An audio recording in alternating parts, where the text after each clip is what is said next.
Olá, começando hoje o PET, né? Semana 4 e 5, segundo ano, que o tema é verdade cotidiano. A gente pode ver os textos, né? A análise deles são bem efetivas sobre o que é verdade, o cotidiano e, né, o que a filosofia tem a ver com isso.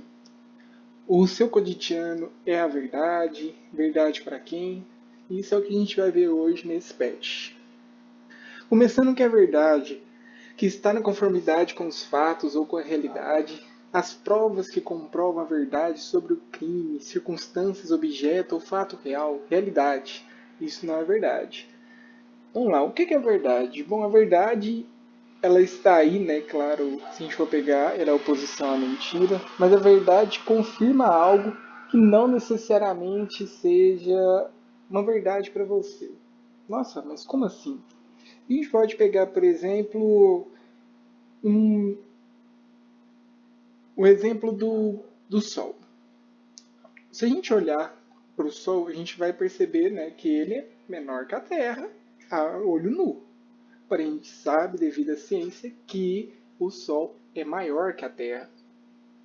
E que não é o Sol que está girando sobre a Terra, e sim a Terra que está girando sobre o Sol. Como que a gente saberia isso se a gente tivesse, né, conhecimento empírico, que é o que a gente só vê com as nossas sensações? E o que a filosofia tem a ver com essa verdade? Bom, a filosofia tem a ver com a verdade porque o filósofo, um bom filósofo, tem que buscar sempre a verdade. Então, ele não pode seguir outro caminho que não seja somente a verdade. Agora temos aqui, qual lado tomar? A verdade ou a mentira? Bom, se você quer ser uma pessoa que se aproxime, né, da filosofia, você tem que sempre buscar a verdade. A mentira nunca é bom em qualquer circunstância, de qualquer modo. A gente pode olhar aqui a famosa expressão, né? A mentira tem sempre perna curta, então, né? Vamos tomar cuidado. Mas a verdade é o que a gente tem que estar seguindo. Porque ela é a que traz a felicidade para nós. Por mais que a verdade seja dura, ela sempre vai estar ali. O que é o hábito? O hábito em si, eu coloquei aqui só mais por uma curiosidade. A gente tem que sempre lembrar também, né, que Hume tem uma teoria muito interessante sobre o hábito, que ele mesmo mostra que mesmo a gente acordando todo dia e sabendo que o sol vai estar ali, a gente não pode confirmar que o sol nascerá amanhã. Então, mesmo pela ciência falando que vai, mas e aí, se não nascer? Então, o hábito ele está aí, né, para ajudar os coaches também, né, que os coaches adoram falar que a gente tem que quebrar o hábito para a gente melhorar de vida, mas não necessariamente o hábito é uma coisa ruim. A gente vai falar um pouco agora de Habermas, né, que apresenta a teoria da ação comunicativa, que vamos estar lendo aqui, né, embasada por duas perspectivas diferentes, mas materialismo histórico dialético de Marx e o funcionalismo de Max Weber. Além da filosofia da linguagem e da teoria crítica da Escola de Frankfurt, a ação comunicativa é uma complexa teoria de interpretação do mundo e da socialização. Socialização é complexa, pois é um resultado dos processos individuais que se colocam em conjunto. Assim, começa-se um processo de fundamentação da ética que resulta das ações individuais e do convencimento das pessoas com base na comunicação. A comunicação é o mais fundamental processo humano na ótica de Habermas, pois é ela que permite a interação e a instauração de processos éticos e de socialização.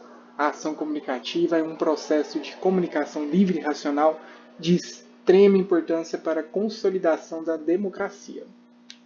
E razão comunicativa é a razão ou racionalidade por trás da ação comunicativa. Ela surge como uma proposta de emancipação do ser humano, influência da escola de Frankfurt, que Adorno até escreve também, em razão à oposição instrumental, descrita por Adorno e Horkheimer, filósofos da escola de Frankfurt, com uma lógica capitalismo brutal que apenas utiliza a racionalidade como meio para algo e não reflete sobre si mesmo. Essa razão instrumental foi o tipo de processo racional que desencadeou o Holocausto Judeu, e é descrita também como uma espécie de lógica da barbárie pelos filósofos frankfurtianos. Indo para as questões agora, né?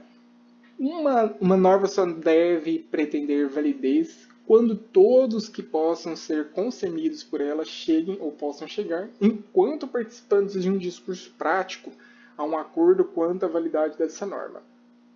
Segundo Habermas, a validez de uma norma deve ser estabelecida pelo liberdade humana, consagra a verdade, razão comunicativa, requer um consenso, conhecimento filosófico, expressa a verdade, técnica científica, aumenta o poder do homem, poder político, que se concentra no poder partidário. Acho que a gente já tem a resposta aqui, né? Voltando o slide. Então, para Habermas, uma norma só é válida e, portanto, só deve ser posta em prática se ela for criada a partir de um consenso, a partir da deliberação dos participantes da democracia representativa. Então, letra B, razão comunicativa requer um consenso. 2, né? É um fragmento do discurso de Benito Mussolini sobre o fascismo. Então, o fragmento eu não vou estar lendo. Partindo para a questão. Considerando o discurso Mussolini com base no conceito da razão comunicativa, conforme o pensamento de Habermas, é correto afirmar que este discurso A. Representa uma ação comunicativa pautada pela interação envolvendo sujeitos no mundo da vida em busca de consensos.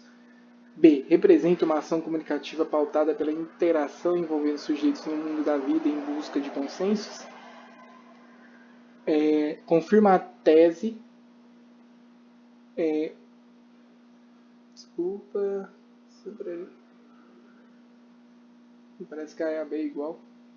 Então, C. Confirma a tese que a razão comunicativa se fundamenta na abertura das sociedades à crítica do questionamento. Opõe-se ao conceito de razão comunicativa, pois se configura como uma ação impositiva de sobre muitos, e reconfirma os valores democráticos de igualdade entre os sujeitos e de participação de todos nas decisões sobre os rumos do Estado. Bom, para Habermas, né, a razão humana tem outra dimensão comunicativa que nos obriga a considerar a relação humanas, né, no plano moral, pois a razão, ao se colocar em um contexto comunicativo, nos obriga a colocar em jogo um conjunto de pressupostos de ordem moral, como sinceridade, respeito e liberdade. Então, letra E. Esse foi o PET semana 4 e 5 do segundo ano. Espero que tenham aproveitado. Até mais.